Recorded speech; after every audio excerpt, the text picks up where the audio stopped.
ആ മുസ്ലിയാരാണ് ചേകന്നൂർ മൗലവിയുടെ തിരോധാനത്തിന് പിന്നിലെന്നും അതിനകത്ത് സുന്നി ടൈഗർ ഫോഴ്സിന് പങ്കുണ്ടെന്നും വളരെ ശക്തമായ ആരോപണം വന്നു.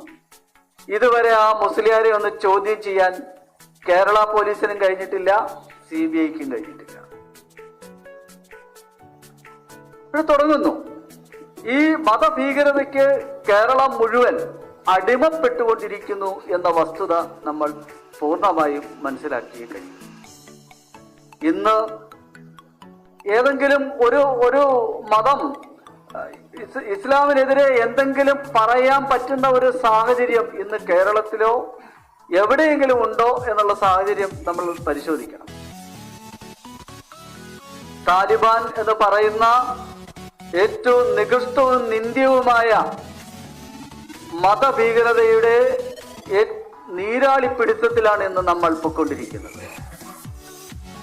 അഫ്ഗാനിസ്ഥാനില് ഇസ്ലാമിക രാഷ്ട്രം നടപ്പിലാക്കി താലിബാൻ. ആ കഴിഞ്ഞ തവണ അവർ അധികാരത്തിൽ വന്നപ്പോഴാണ് ഏതാണ്ട് ലോകത്തെ ഏറ്റവും വലിയ ഫാബിയാൻ എന്ന് പറയുന്ന ബുദ്ധന്റെ പ്രതിമ, നിൽക്കുന്ന ബുദ്ധ പ്രതിമ, ഒരു മല തുരന്നിട്ടാണ് ആ പ്രതിമ ഉണ്ടാക്കിയിരുന്നത്. ആ ഫാബിയാൻ ഇവർ തകർക്കാൻ തുടങ്ങിയപ്പോ അന്ന് യുനെസ്കോ ആവശ്യപ്പെട്ടു ഈ തകർക്കരുത്, അത് ശ്രീലങ്ക ആവശ്യപ്പെട്ടു, ഐക്യരാഷ്ട്രസഭയുടെ ഇതായിട്ടുള്ള യുനെസ്കോ ആവശ്യപ്പെട്ടു ഞങ്ങളത് തുറന്നെടുത്തിട്ട് വേറെ എവിടേക്കെങ്കിലും എയർലിഫ്റ്റ് ചെയ്ത് കൊണ്ടുപോകാം. ലോകരാഷ്ട്രങ്ങൾ മുഴുവൻ ആവശ്യപ്പെട്ടിട്ട് അതിന് വഴങ്ങിയില്ല. ലോക സംസ്കാരത്തിന്റെ, വിശ്വ സംസ്കാരത്തിന്റെ ഏറ്റവും ഉദാത്തമായ തിരുശേഷിപ്പായിരുന്നു ഈ ഫാബിയാൻ എന്ന് പറയുന്ന പ്രതിമ. കഴിഞ്ഞില്ല. പെൺകുട്ടികൾ സ്കൂളിൽ പോകരുത്, സംഗീതവും നൃത്തവും ഒന്നും വേണ്ട. ഇന്ന് അഫ്ഗാനിസ്ഥാനിൽ സംഗീതമില്ല, നൃത്തമില്ല, സിനിമയില്ല, നാടകമില്ല, ഒരു കലാരൂപങ്ങളുമില്ല. ഈ അവസ്ഥയാണ് ഇന്ന് കേരളത്തിലേക്ക് വന്നുകൊണ്ടിരിക്കുന്നത്. ഇത് തുറന്നു പറയാൻ ഒരു മടിയില്ല. ഇടതുപക്ഷത്തിന്റെ സഹയാത്രികയും കേരളത്തിലെ ഏറ്റവും കൂടുതൽ ശ്രദ്ധിക്കപ്പെടുന്ന നർത്തകീയമായ ഡോക്ടർ നീന പ്രസാദ് പാലക്കാട് ടൗണിൽ നടത്തിയ നൃത്ത പരിപാടി തൊട്ടടുത്ത് താമസിക്കുന്ന ജില്ലാ ജഡ്ജിയുടെ നിർദ്ദേശമനുസരിച്ച്, ജില്ലാ ജഡ്ജിയുടെ സ്റ്റാഫ് വന്ന് പറഞ്ഞതനുസരിച്ച് നിർത്തിവെച്ചു. എന്നിട്ട് മൈക്കെല്ലാം ഓഫ് ചെയ്തിട്ട് തൊട്ടടുത്ത ആൾക്കാരെ ഇരുത്തി നടത്തേണ്ടി വന്നു. ആ ജഡ്ജി കമാൽ പാഷയുടെ സഹോദരനാണ് ആ ജില്ലാ ജഡ്ജി. അദ്ദേഹം പറഞ്ഞു, ഞാൻ അങ്ങനെ നിർദ്ദേശം കൊടുത്തിട്ടില്ല. ആ ജില്ലാ ജഡ്ജി അറിയാതെ ഈ നൃത്ത പരിപാടി നിർത്താൻ അദ്ദേഹത്തിന്റെ വീട്ടിലെ ജീവനക്കാരൻ, ജോലിക്കാരൻ വന്ന് പറയുമോ? ഇതൊരു തുടക്കമാണ്. അവ കഴിയില്ല. കഴിഞ്ഞ ഒരു മാസം മുമ്പാണ് മലപ്പുറം ജില്ലയിലെ രാമപുരത്ത് ഒരു 10ാം ക്ലാസ് വിദ്യാർത്ഥികൾക്ക്, മികച്ച മാർക്ക് നേടിയ വിദ്യാർത്ഥികൾക്ക് അവാർഡ് കൊടുക്കുന്ന ചടങ്ങ്. ആ ചടങ്ങിലേക്ക് അവാർഡ് വാങ്ങിക്കാൻ പേര് വിളിച്ചപ്പം അഭിമാനത്തോടെ സന്തോഷത്തോടെ കയറി വന്ന മാഷിമ എന്ന് പറയുന്ന പെൺകുട്ടി. ആ കയറി വരുന്ന സമയത്താണ് ഉസ്താദ് ബഹളം വെക്കുന്നത്. അദ്ദേഹം സംസ്ഥയുടെ നേതാവാണ്.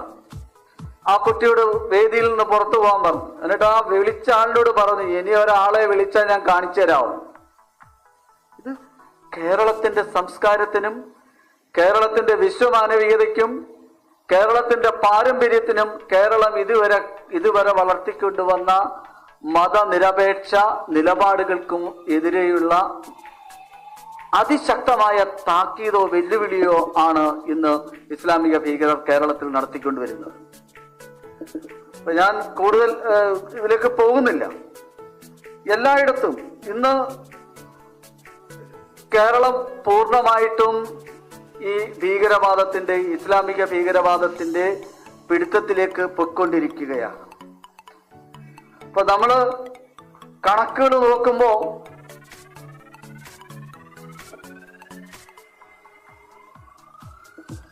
ആർക്കും ഒന്നും ചെയ്യാൻ കഴിയാത്ത അവസ്ഥ മുസ്ലിം വോട്ട് ബാങ്ക് സൃഷ്ടിക്കുന്നു എന്നുള്ളതാണ് ഏറ്റവും വലിയ പ്രശ്നം. അതിന്റെ മാറാട് കൂട്ടക്കൊലയാണ് അതിന്റെ ഏറ്റവും മികച്ച ഉദാഹരണം. മാറാട് കൂട്ടക്കൊലയില് പള്ളിയിലാണ് ആയുധങ്ങൾ സംഭരിച്ചിരുന്നത്. ജസ്റ്റിസ് തോമസ് പി ജോസഫ് വളരെ വ്യക്തമായി കണ്ടെത്തിയിട്ടുണ്ട്. പള്ളിയിൽ ആയുധങ്ങൾ സംഭരിച്ചതും പള്ളിയിൽ നടത്തിയ ഗൂഢാലോചനയും എല്ലാം കൊലപാതകത്തിന് ശേഷം പള്ളിയിലാണ് ആയുധങ്ങളുമായിട്ട് വന്നത്. എന്നിട്ട് ആ പള്ളി പോലീസ് സീല് ചെയ്ത സീല് പൊളിച്ച് പള്ളിക്കകത്ത് കയറിയത് ഇ അഹമ്മദ് എന്ന് പറയുന്ന മന്ത്രിയായിരുന്നു. വാളും ആ പള്ളിക്കകവും മുഴുവൻ കഴുകി വൃത്തിയാക്കി തെളിവുകൾ നശിപ്പിക്കാൻ അദ്ദേഹം കൂട്ടുനിന്നു. എന്ത് നടപടി ഉണ്ടായി? ആറാട് അന്വേഷണ കമ്മീഷൻ റിപ്പോർട്ടിൽ ജസ്റ്റിസ് തോമസ് പി ജോസഫ് ഇത് വളരെ വ്യക്തമായിട്ട് പറഞ്ഞിട്ടുണ്ട്.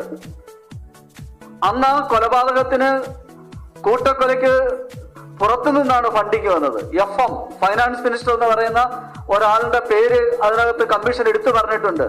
അത് ആരാണെന്ന് കണ്ടെത്തണമെന്ന് പറഞ്ഞു. ആയുധം വന്ന വഴി കണ്ടെത്തണമെന്ന് പറഞ്ഞു. അതിന്റെ പിന്നിലെ ഗൂഢാലോചന കണ്ടെത്തണമെന്ന് പറഞ്ഞു. എത്ര കാലം കേരളത്തിലെ ഇടതുമുന്നണിയും വലതുമുന്നണിയും മാറി മാറി അടയിരുന്നു.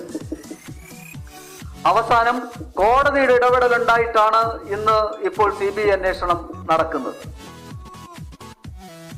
ഈ അഹമ്മദിനെതിരെ എന്ത് ചെയ്യാൻ കേരളത്തിലെ പോലീസ് സംവിധാനത്തിന് കഴിഞ്ഞു? ഒന്നും ചെയ്യാൻ പറ്റിയില്ല, കഴിഞ്ഞില്ല. മദനയുടെ സംഘടനയുടെ നേതൃത്വത്തിലാണ് കേരളത്തിലെ അറിയപ്പെടുന്ന 3 പ്രമുഖ RSS നേതാക്കൾ, 2 പേരും മരിച്ചു. ഒന്ന് പരമേശ്വർജി, RSSന്റെ പ്രാന്ത സംഘചാലകനായിരുന്ന അന്നത്തെ TV അനന്തൻ, പിന്നെ O രാജഗോപാൽ. ഇവരെ 3 പേരെയും വധിക്കാൻ ഗൂഢാലോചന നടത്തി. പോലീസിന് വിവരങ്ങൾ കിട്ടി, അന്വേഷണം നടത്തി. ഇപ്പോഴും അന്വേഷണം നടക്കുക. വർഷം എത്രയായി? 98ലാണ് ഈ സംഭവം. എനിക്ക് ആ പരമേശ്വർജിയുടെയും TV അനന്തന്റെയും O രാജഗോപാലിന്റെയും കാര്യത്തിൽ എനിക്ക് പരാതിയില്ല. പൊയ്ക്കോട്ടെ, മറ്റേ ഒരു പ്രമുഖയായ മാധ്യമ പ്രവർത്തകർ പറഞ്ഞ മാതിരി RSSകാരാണ്, കുഴപ്പമില്ല. പക്ഷെ EK നായരെ വധിക്കാൻ ശ്രമം നടത്തിയിരുന്നു. നായനാർ വധശ്രമ കേസും ഇതേപോലെ തന്നെ ഇപ്പോഴും പെൻഡിംഗ് ആണ്, അന്വേഷണം നടക്കുന്നത്. ആലോചിക്കണം, നമ്മൾ എവിടേക്കാണ് പോയിക്കൊണ്ടിരിക്കുന്നത്? ഇസ്ലാമിക വോട്ട് ബാങ്കിനെ ഭയപ്പെട്ടിട്ട് തന്നെയാണ്, അല്ലെങ്കിൽ അവരോടൊപ്പം കൂടിച്ചേർന്നിട്ട് തന്നെയാണ് ഈ അന്വേഷണം ഇപ്പോഴും വഴിമുട്ടി നിൽക്കുന്നത്. കേരളത്തിന്റെ CPMന്റെ പോളിറ്റ് ബ്യൂറോ മെമ്പറായിരുന്ന, 2 തവണ മുഖ്യമന്ത്രിയായിരുന്ന EK നായനാരെ വധിക്കാൻ നടത്തിയ ഗൂഢാലോചന കേസിൽ പോലും അന്വേഷണം നടത്താൻ ഇടതുമുന്നണിക്ക് കഴിയാത്ത രീതിയിലേക്ക് താലിബാനിസം, ഇസ്ലാമിക ഭീകരവാദം CPMനെ പോലും കെട്ടിവരിഞ്ഞ് മുറുക്കിയിരിക്കുന്നു എന്നുള്ള സത്യം നമ്മൾ മനസ്സിലാക്കണം. കഴിഞ്ഞില്ല. ഇന്ന് ജമ്മു കാശ്മീരില് സ്ഥിതിഗതികൾ മാറി. അവിടെ വിളക്കുകൾ തെളിഞ്ഞു തുടങ്ങി.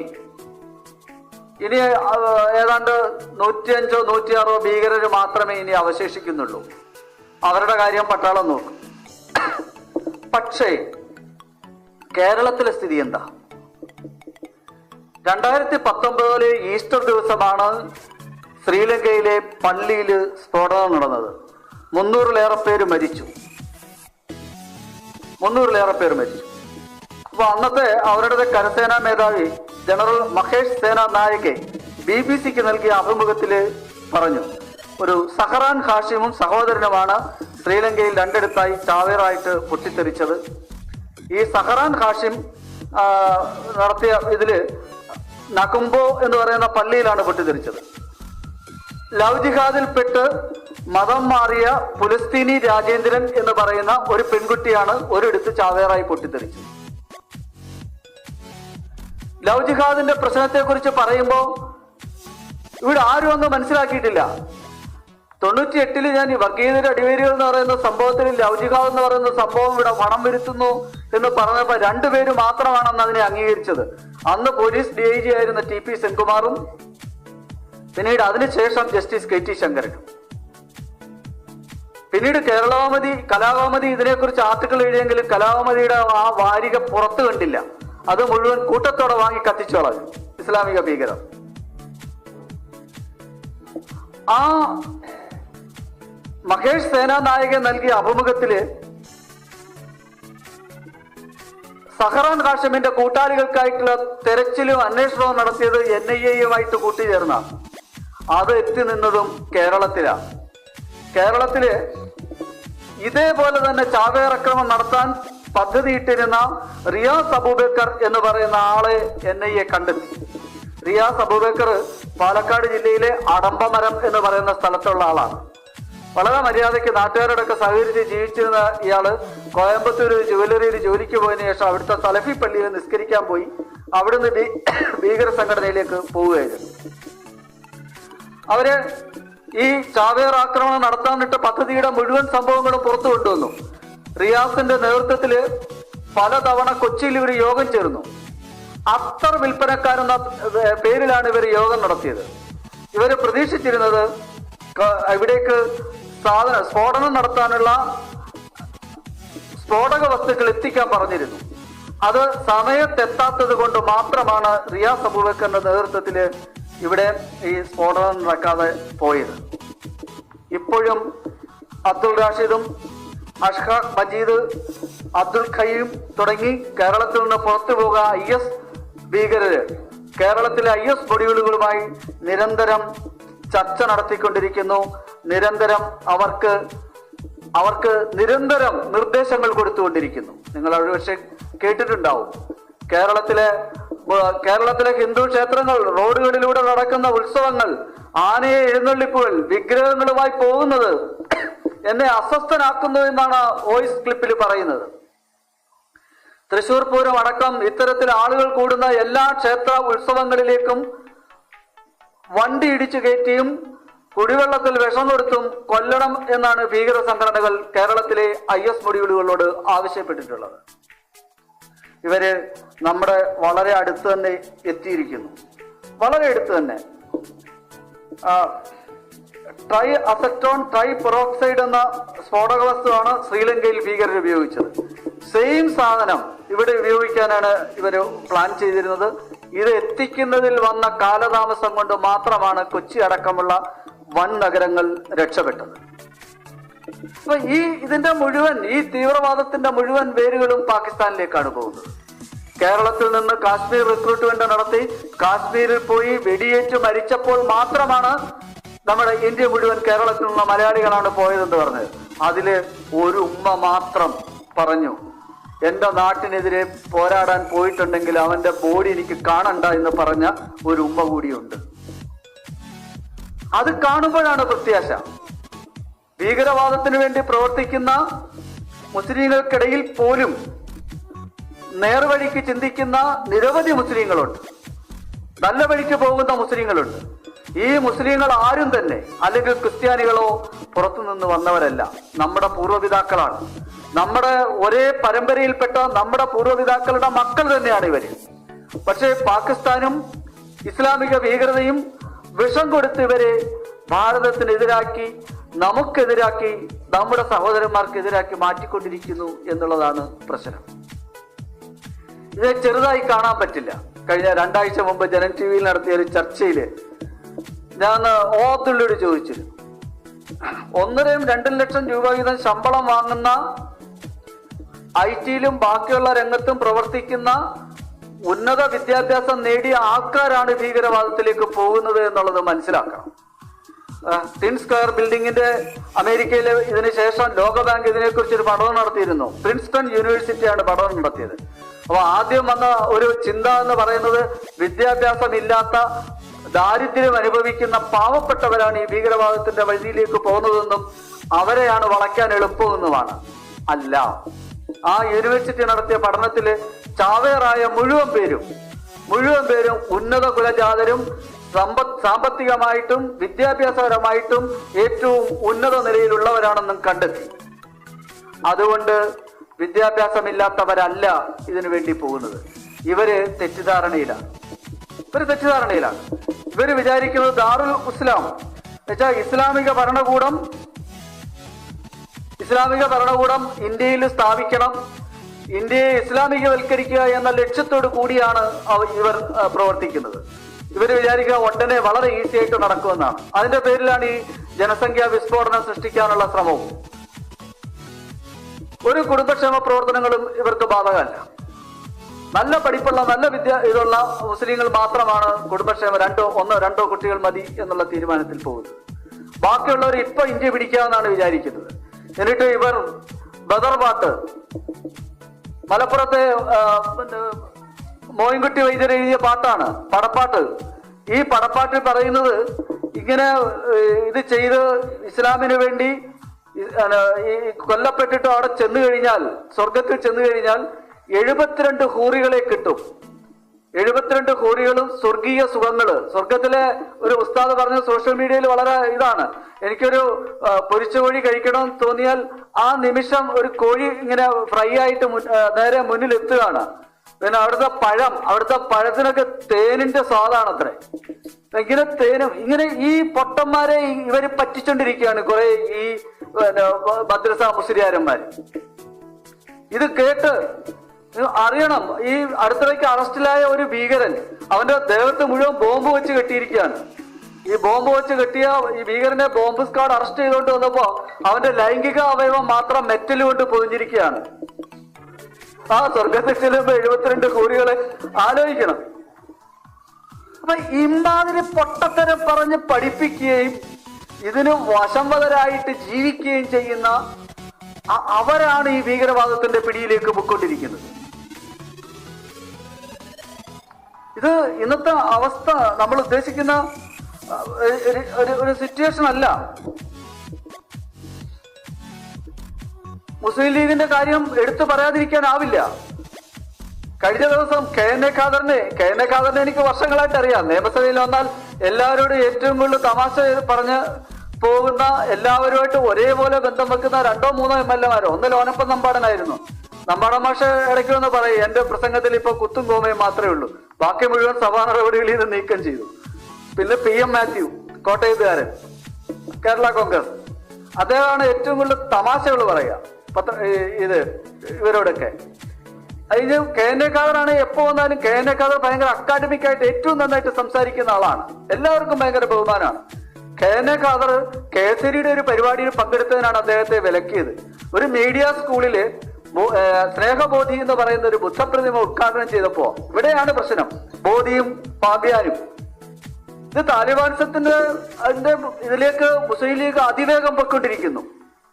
മുസ്ലിം ലീഗും MBS-ഉമാണ് ഒരു കാലത്ത് പരിഷ്കരണം കൊണ്ടുവരാൻ ശ്രമിച്ചത്. ഇപ്പോഴത്തെ ഫസൽ ഗഫൂറിന്റെ ബാഫ അബ്ദുൽ ഗഫൂർ ആണ് ഈ മുസ്ലിങ്ങൾ പരിഷ്കരണത്തിലേക്ക് വരണമെന്ന് ആവശ്യപ്പെട്ട് കോളേജുകളും വിദ്യാഭ്യാസ സ്ഥാപനങ്ങളും ആരംഭിച്ചത്. ഇന്ന് ഫസൽ ഗഫൂറാണ് ഏറ്റവും വലിയ തീവ്രവാദി. അദ്ദേഹത്തിന്റെ കയ്യിലെന്തോ ശസ്ത്രങ്ങളുണ്ടെന്നാ പറയുന്നത്, കേരളത്തിലെ ബാക്കിയുള്ള ആൾക്കാരെയൊക്കെ തീർക്കാൻ. ആ അവസ്ഥയിലേക്ക് ഇന്ന് ഫസൽ ഗഫൂർ മാറിയിരിക്കുന്നു. ഈ അവസ്ഥ മുസ്ലിം ലീഗ് പോപ്പുലർ ഫണ്ടിനെക്കാട്ടിൽ വലിയ തീവ്രവാദിയാണ് ഞങ്ങളൊന്ന് വരുത്താനാണ് കെ എൻ എ ഖാദറിനെ ശാസിച്ചത്. ഞാനായിരുന്നു കെ എൻ എ ഖാദറിന്റെ സ്ഥാനത്തെങ്കിലും മുസ്ലിം ലീഗ് വിട്ടിറങ്ങി അന്നിറങ്ങിയന്. സ്വന്തം അഭിപ്രായവും ആശയവും തുറന്നു പറയാനും അദ്ദേഹം എന്താ പറഞ്ഞേ, ഞാൻ ആ പ്രസംഗം ഫുള്ള് കേട്ടിട്ടുണ്ട്, നിങ്ങൾക്ക് സോഷ്യൽ മീഡിയയിൽ അവൈലബിൾ ആണ്. കഴിഞ്ഞ ആഴ്ചയിൽ ജനജീവിയുടെ ചർച്ചയിൽ ഇത് കേൾപ്പിച്ചു. അദ്ദേഹം പറഞ്ഞു, ഏകം സത്വിപ്രാ ബഹുധാ വദന്തി, സത്യം ഒന്ന് മാത്രമേ ഉള്ളൂ. അതിന് വിശ്വാസികളാണ് പല രീതിയിൽ കാണുന്നത്. ഇത് എല്ലാ വിശ്വാസങ്ങളും ഒരേ വഴിക്ക് തന്നെയാണ് പോകുന്നത്, ഒരേ സാഗരത്തിലേക്ക് തന്നെയാണ് പോകുന്നത്. പല പുഴകളായി പല കൈവഴികളിലായി മഹാസാഗരത്തിലേക്ക് പോകുന്നു എന്ന് പറഞ്ഞ ആ കാഴ്ചപ്പാടിനെയാണ് കെ എൻ എ ഖാദറിനെ ശാസിച്ചത്. താലിബാനിസം അല്ലേ? എത്ര മുഖ്യധാര രാഷ്ട്രീയ പാർട്ടികൾ അതിനെതിരെ പറഞ്ഞു? ഉദയപൂരിൽ കഴുത്തറുത്ത് വന്ന ഒരു പാവം തയ്യൽ തൊഴിലാളി, അതിനെതിരെ രമേശ് ചെന്നിത്തല ഇറക്കിയ പ്രസ്താവനയില് ആരാണെന്നില്ല, CPM ഇറക്കിയ പ്രസ്താവനയിലും ആരാണെന്നില്ല. ഇസ്ലാമിക ഭീകരതയ്ക്കെതിരെ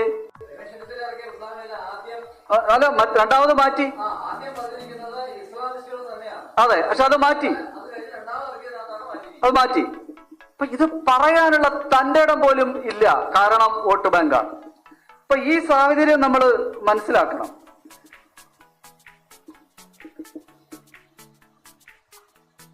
കനകവല കേസിന്റെ കാര്യം ബാക്കിയുള്ള ഇതൊക്കെ പറഞ്ഞാണ്, പക്ഷെ അതിലേക്ക് ഞാൻ പോകുന്നില്ല കൂടുതൽ, സമയം ഇതാണ്, കൂടുതൽ ആൾക്കാർ വരാനുണ്ട്. കേരളത്തിന്റെ പ്രശ്നം കച്ചവടമാണ്. അത് മനസ്സിലാക്കിയാലേ പറ്റൂ. ഖാസയായാലും ഹിന്ദു ഐക്യവേദിയാണെങ്കിലും കേരളത്തിന്റെ വിപണിയിൽ ഒരു വർഷം ഏതാണ്ട് 6 ലക്ഷം കോടി രൂപയുടെ ക്രയവിക്രയമാണ് ഒരു വർഷം നടക്കുന്നത്, മൊത്തം കേരളത്തിൽ നടക്കുന്നത്. ഇതിന്റെ മുസ്ലിം വ്യാപാര സ്ഥാപനങ്ങളാണ് ഇതിന്റെ 40%-ലേറെ. അതായത് 40% ഉൽപാദന മേഖലയിൽ 60% മുസ്ലിങ്ങളുടെ കയ്യിലാണ്. ഒരു മാസം കേരളത്തിൽ വിറ്റഴിയുന്നതും കയറ്റുമതി ചെയ്യുന്നതുമായ മീൻ 5000-നും 7000-നും കോടിക്കിടയിലാണ്. പച്ചക്കറി ഏതാണ്ട് 10000 കോടി രൂപയുടെ ഇത് വരും. ഇതിന്റെ രണ്ടിന്റെയും മീൻ വിപണിയുടെ 70% മുസ്ലിം ഇസ്ലാമിക സമൂഹമാണ് കൈയടക്കിയിരിക്കുന്നത്. പച്ചക്കറി വിപണിയുടെ 60%-ഓളം മുസ്ലിങ്ങളുടെ കയ്യിലാണ്. മറ്റുള്ള ബിസിനസ്സുകളിൽ നിന്നൂടെ കണക്കിലെടുക്കുമ്പോൾ മുസ്ലിം സമൂഹം അവരുടെ സമൂഹത്തിന് വേണ്ടി സ്പെൻഡ് ചെയ്യുന്ന പൈസ തന്നെ ഏതാണ്ട് 18000 കോടി രൂപ വരും. ഇതിന്റെ ബേസ് എന്ന് പറയുന്നത് ഹലാൽ ഇക്കോണമിയാണ്. ഹലാൽ എന്ന് പറയുന്ന ഹലാലിന്റെ ഭീകരബന്ധം 100% എസ്റ്റാബ്ലിഷ് ചെയ്തതാണ്. ഇന്ത്യയിൽ മാത്രമല്ല, അമേരിക്കയിലും എല്ലായിടത്തും. കാനഡയിലെ മൊത്തം ഹലാൽ വ്യവസായത്തിന്റെയും വരുമാനം പോകുന്നത് പാലസ്തീനിലെ പോരാളികൾക്ക് വേണ്ടി, ഹമാസിന് വേണ്ടിയാണ്. ഇവിടെ ഹലാലിന്റെ ട്രസ്റ്റിന്റെ സൈറ്റ് നിങ്ങൾ കയറി നോക്കുക. ഹലാൽ ഫണ്ടിൽ നിന്ന് പൈസ കൊടുത്തിട്ടുള്ളത് ഒന്ന് ചെന്നൈയിലെ സ്ഫോടന കേസ്, മുംബൈ സ്ഫോടന കേസ്, പൂനെയിലെ ബെസ്റ്റ് ബേക്കറി കേസ്, അഹമ്മദാബാദ് സ്ഫോടന കേസ്, പിന്നെ ഗോദ്രയിലെ തീവണ്ടി എത്തിച്ച ആൾക്കാരുടെ കേസ്. ഈ തരത്തിലുള്ള ഭീകരാക്രമണ കേസിലെ പ്രതികൾക്ക് വേണ്ടി മാത്രമാണ് ഈ ഹലാലിൽ നിന്ന് പൈസ പൊയ്ക്കൊണ്ടിരിക്കുന്നത്. ഹലാലിന്റെ പിന്നിലെ സാമ്പത്തിക കുരുക്ക് നമ്മൾ അറിയണം. ഹലാൽ വ്യവസായം ചെയ്യുന്ന ഏത് വ്യവസായിക്കും ഹലാൽ സർട്ടിഫിക്കേഷൻ കിട്ടണോ? ഹലാൽ സർട്ടിഫിക്കേഷൻ കിട്ടണമെന്നുണ്ടെങ്കിൽ ആ കടയിലെ 1/3 ആൾക്കാരെങ്കിലും മുസ്ലിം ആയിരിക്കണം സ്റ്റാഫ്, ഹിന്ദു കടയാണെങ്കിലും. അല്ലെങ്കിൽ 100% ഇൻവെസ്റ്റ്മെന്റ് മുസ്ലിം ഉടമസ്ഥന്റേതായിരിക്കണം. ഇതിന്റെ വരുമാനത്തിന്റെ 1/3 ഈ ഹലാൽ ഈ ട്രസ്റ്റിന് വേണ്ടി പോകുന്നു. വരുമാന സക്കാത്തായിട്ടും ഈ ട്രസ്റ്റിന് വേണ്ടി. ഈ പൈസ ഉപയോഗിച്ചാണ് ഈ കേരളത്തില് ഈ ഭീകര പ്രവർത്തനത്തിന് വേണ്ടി ഈ പൈസ മുഴുവൻ ചെലവഴിക്കുന്നത്. അത് നോക്കണം. ഇന്ന് കേരളത്തിന്റെ പൊതുസ്ഥിതി നിങ്ങൾ നോക്കുക. കേരളത്തിലെ എല്ലാ മുസ്ലിം ക്രൈസ്തവ തീർത്ഥാടന കേന്ദ്രങ്ങളുടെയും ചുറ്റുമുള്ള കടകൾ മുഴുവൻ ഈ പ്രത്യേക സമൂഹം, മുസ്ലിം സമൂഹം വാങ്ങിക്കൊണ്ടിരിക്കുകയാണ്. ഏത് സ്ഥലവും നിങ്ങൾ നോക്കിക്കോ, ഏത് സ്ഥലവും ഹലാൽ ബോർഡ് വെച്ച കടകളിൽ പോയി സാധനം വാങ്ങില്ല, ഹലാൽ ബോർഡ് വെച്ച കടയിൽ കയറി ഭക്ഷണം കഴിക്കില്ല എന്ന് കേരളത്തിലെ ഹിന്ദുക്കളും ക്രിസ്ത്യാനികളും എന്ന് തീരുമാനിക്കുന്നു, അന്ന് ഈ ഭീകരവാദത്തിന് അറുതി വരും. ഒരു സംശയവും വേണ്ട. നമ്മള് ഹലാല് ജനജീവിയിൽ എക്സ്പോസ് ചെയ്തു. പാതിരാത്രിക്ക് 2 മണി 3 മണി വരെ നമുക്ക് ടെലിഫോൺ കോളായിരുന്നു. അത് ഇന്റർനെറ്റ് കോളാണ് മൊത്തം. ഒന്നുമില്ല, കുറെ ഭീഷണിയും തട്ടിക്കളയും. ഒരിക്കലെല്ലാം മരിക്കുള്ളൂ. ഈ നിലപാടെടുക്കാൻ കേരളത്തിലെ ഹിന്ദുക്കളും ക്രിസ്ത്യാനികളും തയ്യാറാവണം. അതുണ്ടായാലേ നമ്മുടെ പരിവർത്തനം ഉണ്ടാക്കാൻ പറ്റൂ. ഹലാൽ നേരത്തെ ഇറച്ചിക്കടകളിൽ മാത്രം ഉണ്ടായിരുന്നുള്ളൂ. ഇപ്പൊ പപ്പടത്തിന് വരെ, പിണറായി വിജയൻ ഓണത്തിന് കൊടുത്ത കിറ്റിലെ പപ്പടം വരെ ഹലാലായിരുന്നു.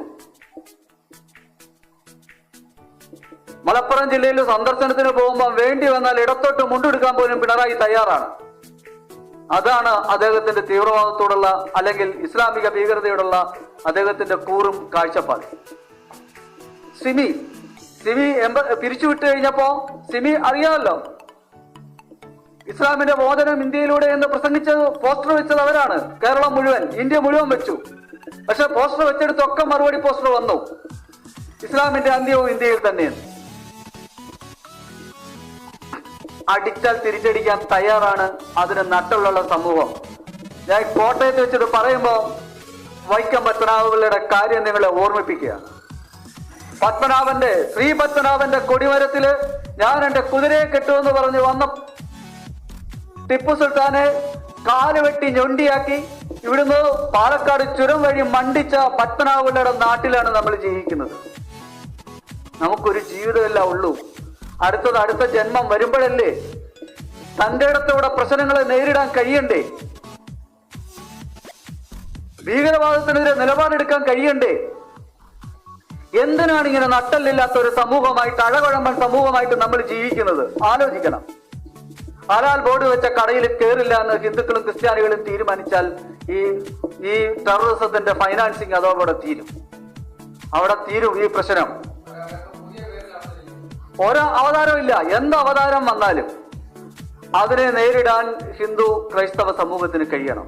കേരളത്തിലെ ഇസ്ലാമിക വോട്ട് ബാങ്ക് 28% വോട്ടുണ്ട് എന്ന് പറയുന്ന അവരാണ്. അവരുടെ വോട്ട് ബാങ്ക് കണ്ടിട്ടാണ് അവരുടെ പിറകെ രാഷ്ട്രീയ പാർട്ടിക്കാർ പിണറായി ആയാലും ചെന്നിത്തല ആയാലും VD സതീശനായാലും പോകുന്നതിന്റെ കാരണം അതാണ്. അതിന് പകരം ഇപ്പുറത്ത് ഈ 28-ന് പകരം 35 ഉണ്ട് കേരളത്തിലെ ഹിന്ദുക്കളും ക്രിസ്ത്യാനികളും എന്നുള്ള ഒരു വോട്ട് ബാങ്കിന്റെ പൊളിറ്റിക്സ് ആ കണക്ക് മുന്നോട്ട് വെക്കൂ. തീരില്ലേ? തീരും, തീർക്കും, തീർക്കണം. അതിന്റെ ഏറ്റവും നല്ല ഉദാഹരണം കഴിഞ്ഞ ദിവസം വന്ന ഉത്തർപ്രദേശിലെ തിരഞ്ഞെടുപ്പ് ഫലമാണ്. 54% മുസ്ലിം പോപ്പുലേഷനുള്ള രാംപൂരിൽ BJP സ്ഥാനാർത്ഥി എത്രയോ വർഷങ്ങളായിട്ട് SP കൈവശം വെച്ചിരുന്ന സീറ്റ് മാറ്റാൻ കഴിഞ്ഞു. എല്ലാ മുസ്ലിങ്ങളും ഭീകരരല്ല, പക്ഷേ പിടികൂടപ്പെട്ട എല്ലാ ഭീകരരും മുസ്ലിങ്ങളാണ്. ഈ സത്യം മനസ്സിലാക്കണം. കഴിഞ്ഞ ദിവസം എനിക്ക് തോന്നുന്നു കെവിൻ പീറ്റർ ഉണ്ടായിരുന്നു എന്റെ കൂടെ ചർച്ചയിലെന്ന്. ഒരു അസ്കർ അലി എന്ന് പറയുന്ന ഒരു പയ്യൻ 12 വർഷത്തെ പഠനത്തിന് ശേഷം പുറത്തു വന്നു. മദ്രസയിൽ ഇപ്പോഴും പഠിപ്പിക്കുന്നത് ശാസ്ത്രത്തിനെതിരാണ്. ഭൂമി പരന്നതാണെന്നാ പഠിപ്പിക്കുന്നത് ഇപ്പോഴും. ഞാൻ 98-ല് ജബ്ബാർ മാഷ ഇന്റർവ്യൂ ചെയ്ത സമയത്ത് ജബ്ബാർ മാഷ് ഇതേ കാര്യം പറഞ്ഞു. സ്കൂളിൽ പഠിപ്പിക്കും ഭൂമി ഉരുണ്ടതാണ്, ഗോളാകൃതിയാണ് എന്ന്. സൗരയൂഥ സിദ്ധാന്തവും ഗ്ലോബും ഒക്കെ കാണിച്ചു കൊടുക്കും. കുട്ടി വീട്ടിൽ വന്ന് ബാപ്പയോട് ചോദിക്കും, ബാപ്പ സ്കൂളിൽ മാഷ് പറഞ്ഞു ഇത് ഭൂമി ഉരുണ്ടതാണെന്ന്. മറ്റേ മദ്രസയിലെ മുസ്ലിയാര് പറഞ്ഞ ഭൂമി പരന്നതാണെന്ന്. ഏതാ ബാപ്പ ശരി? നീ മുസ്ലിയാര് പറഞ്ഞ കേട്ടാ മതി. അവിടെ കഴിയുന്നു. ശാസ്ത്രത്തിനെതിരാണ്, ശാസ്ത്ര തത്വങ്ങൾക്കെതിരാണ് ഈ പഠിപ്പിക്കുന്നത് മുഴുവൻ.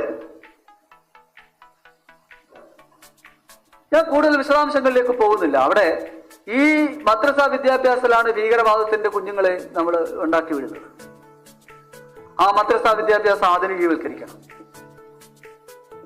ഇത് ആലോചിച്ച് നോക്കൂ. ഓരോ കുഞ്ഞുങ്ങളും പോയിട്ട് ബോംബ് വെച്ച് കെട്ടി അല്ലെങ്കിൽ പൊട്ടിമരിക്കുന്ന ചാവേറാകുന്ന അവസ്ഥ ഓരോ പിഞ്ചു കുഞ്ഞും.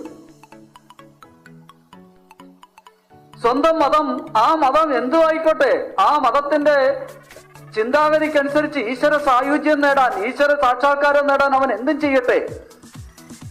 അതിന് പകരം വഴിയെ പോകുന്നവനെ മുഴുവൻ കൊല്ലണം, കാഫറുകളെ മുഴുവൻ കൊല്ലണം എന്ന് പറയുന്ന ആ ഒരു സിദ്ധാന്തമല്ലേ നമുക്ക് ദഹിക്കാത്തത്. കെ മാധവൻ നായരുടെ മലബാർ കലാപം വായിക്കുക. അതിനകത്ത് വ്യക്തമായിട്ട് പറഞ്ഞിട്ടുണ്ട്, നോമ്പ് തുടങ്ങി കഴിഞ്ഞാൽ ഉടൻ ഈ വെള്ള കുപ്പായം ഇട്ടിട്ട് ഇറങ്ങുകയാണ്. ദ മലബാർ റബലിയൻ എന്ന് പറഞ്ഞിട്ട് 100 കണക്കിന് ഡോക്യുമെന്റ്സ്, മറ്റാസിന് സെന്റ് ജോർജ് ഫോർട്ട് ഡോക്യുമെന്റ്സ്, ആ ഡോക്യുമെന്റ്സ് മുഴുവൻ കോഴിക്കോട് ആർക്കൈവ്സിൽ ശേഖരിച്ചിട്ടുണ്ട്. 1800-കൾ മുതലുള്ള മുഴുവൻ കലാപത്തിന്റെയും രേഖകൾ. ഈ ബദർപാട് എഴുതിയ മോയിൻകുട്ടി വൈദ്യര് 2 ഏക്കർ നിലത്തിന് വേണ്ടി മതപരിവർത്തനം ചെയ്തതാ. അയാൾ ഗണക സമുദായത്തിൽപ്പെട്ട ആളായിരുന്നു.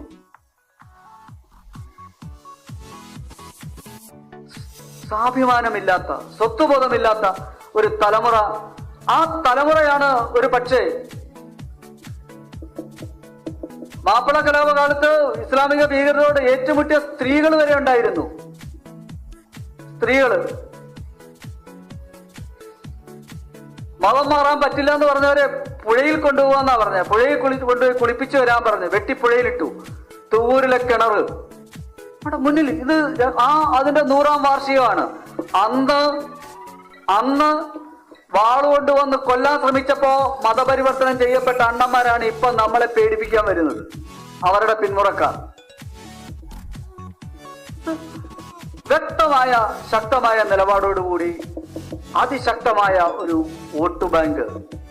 കേരളത്തിലെ 28% മുസ്ലിം വോട്ട് ബാങ്ക് ഉള്ളൂ. 18-20% വരുന്ന ക്രിസ്ത്യാനികളും ബാക്കി വരുന്ന ഹിന്ദുക്കളുടെ ഭൂരിപക്ഷവും. കുറെ പേരെ ഇനിയും ഒന്നും പറഞ്ഞാൽ നന്നാവാത്ത കുറെ ആൾക്കാരുണ്ട് CPM-ൽ. അവരിപ്പം മനസ്സിലാക്കി തുടങ്ങിയിട്ടുണ്ട്. ആ മനസ്സിലാക്കിയതിന്റെ സൂചനയാണ് എറണാകുളത്തുനിന്ന് ജില്ലാ സമ്മേളനത്തില് ഇസ്ലാമിക തീവ്രവാദികൾ പിടിമുറുക്കി എന്ന് പറഞ്ഞിട്ട് ജില്ലാ സമ്മേളനത്തിൽ നിന്ന് ഇറങ്ങിപ്പോയ ജില്ലാ കമ്മിറ്റി അംഗം. തിരുവനന്തപുരത്ത് വിളപ്പിൽശാലയിൽ സമ്മേളനം നടക്കുമ്പോൾ ആ സമ്മേളനത്തില് ഇതേ കാര്യം പറഞ്ഞു തിരുവനന്തപുരം ജില്ലാ കമ്മിറ്റി അംഗങ്ങൾ, ഇസ്ലാമിക ഭീകരവാദികൾ പിടിമുറുക്കുന്നത്. അത് സിമിയുടെ തീരുമാനമായിരുന്നു. ഇസ്ലാമിക ഭീകര സംഘടനകളുടെ തീരുമാനമാണ് എല്ലാ രാഷ്ട്രീയ പാർട്ടികളിലേക്കും കയറി പ്രവർത്തിക്കണം. എല്ലാ രാഷ്ട്രീയ പാർട്ടികളിലും നിർണായക സ്ഥാനത്തെത്തണം. ഈ ബഹുമുഖ പദ്ധതിയോടുകൂടി മാത്രമേ ഇതിനെ ചെറുക്കാൻ പറ്റുള്ളൂ. ഒന്ന്, ഹലാൽ ബോർഡുള്ള ഇസ്ലാമിക ഭീകരരുടെ അല്ലെങ്കിൽ ഇസ്ലാമിക ഭീകരതയ്ക്ക് വേണ്ടി നിലകൊള്ളുന്നവരുടെ കടകളിൽ നിന്ന് സാധനം വാങ്ങില്ല എന്ന് നമ്മൾ ഇതര മതസ്ഥർ തീരുമാനിക്കണം. ഒന്ന്. രണ്ട്, ഒരു വോട്ട് ബാങ്ക് ഉണ്ടാവണം. വോട്ട് ബാങ്ക് ഉണ്ടാവണം. ഈ 28% മുസ്ലിം പോപ്പുലേഷനും ഒന്നിച്ചൊരുമിച്ച് വോട്ട് ചെയ്യുന്നവരല്ലല്ലോ. ഈ ഭീകരവാദികളുടെ ഒപ്പം പരമാവധി വന്ന 10-11% ഉള്ളൂ. ബാക്കി മുസ്ലിം പോപ്പുലേഷനോടെ കഴിഞ്ഞാൽ മൊത്തം 28% ഉള്ളൂ.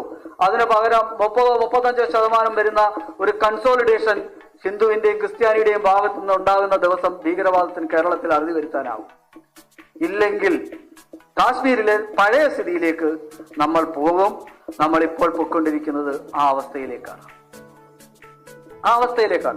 ഒരു സംശയവും വേണ്ട. ഇന്ന് പള്ളിക്കാര് പറയുന്നതിനപ്പുറത്തേക്ക് ഒരു കാര്യവും ചെയ്യാൻ ഭരണകൂടം തയ്യാറാവില്ല. ലവ് ജിഹാദിനെ കുറിച്ച് 98 മുതൽ വാതോരാതെ പറഞ്ഞിട്ടും ഇപ്പോഴും പോകുന്ന പെൺകുട്ടികൾ. ഞാൻ കോട്ടയത്ത് നിന്ന് പറയാം, SNDPയുടെ വെള്ളാപ്പള്ളി നരേശനും NSSന്റെ G സുകുമാരൻ നായർക്കും വിശ്വകർമ്മ സഭയ്ക്കും പുലിയർ മഹാസഭയ്ക്കും അല്ലെങ്കിൽ ഇതേപോലെ തന്നെയുള്ള ബാക്കിയുള്ള സഭകൾക്ക് ഉത്തരവാദിത്വം ഇല്ലേ സ്വന്തം കുട്ടികളെ നിലനിർത്താൻ? ഞാൻ പറയുന്നത്, ഞാൻ പ്രണയത്തിനെതിരല്ല.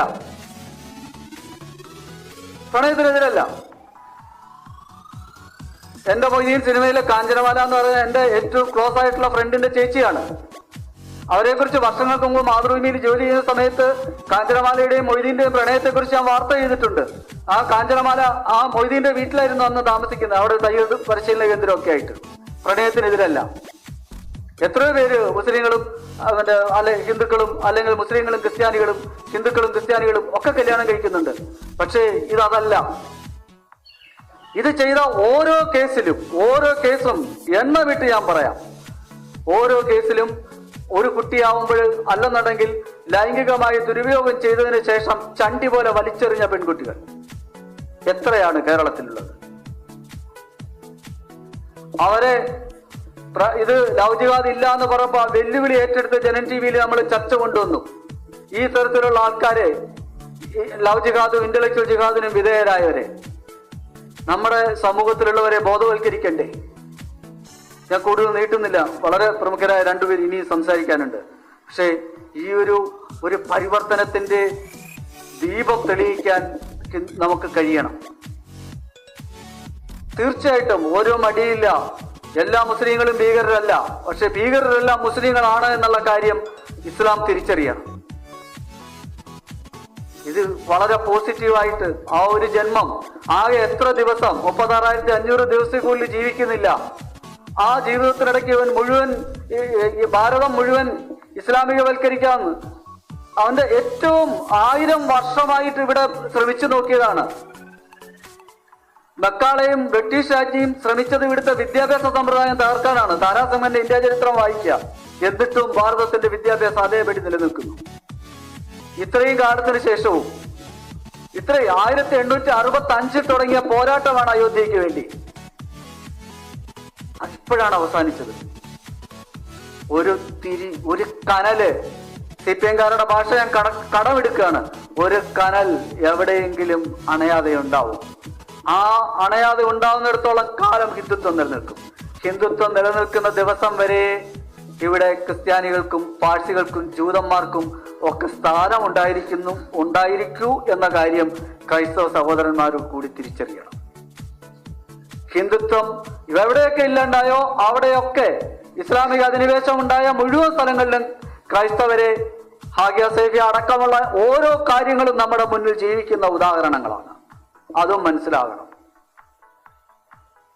ഭാരതത്തിൽ നിന്ന് വേർപെട്ടുപോയ പാകിസ്ഥാനിലും ബംഗ്ലാദേശിലും അഫ്ഗാനിസ്ഥാനിലും ക്രിസ്ത്യാനികൾ അനുഭവിക്കുന്ന കൊടിയ പീഡനം അത് കാണുമ്പോൾ മനസ്സിലാകണം. അതുകൊണ്ട് ഇനിയും മറച്ചു വെച്ചിട്ട് ഒരു കാര്യമില്ല. സംഘടിച്ചേ കഴിയൂ.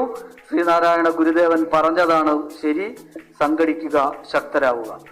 പ്രത്യേകിച്ചും ക്രൈസ്തവരും ഹിന്ദുക്കളും സംഘടിച്ച് ഇസ്ലാമിക തീവ്രവാദത്തിനെതിരെ അതിശക്തമായ മുന്നേറ്റം വോട്ട് ബാങ്ക് അടക്കം ഉണ്ടാക്കണം. അതിനുവേണ്ടിയുള്ള പരിശ്രമം ഉണ്ടാകും എന്നുള്ള പ്രതീക്ഷയെ ഞാൻ അവസാനിപ്പിക്കുന്നു. നന്ദി, നമസ്കാരം.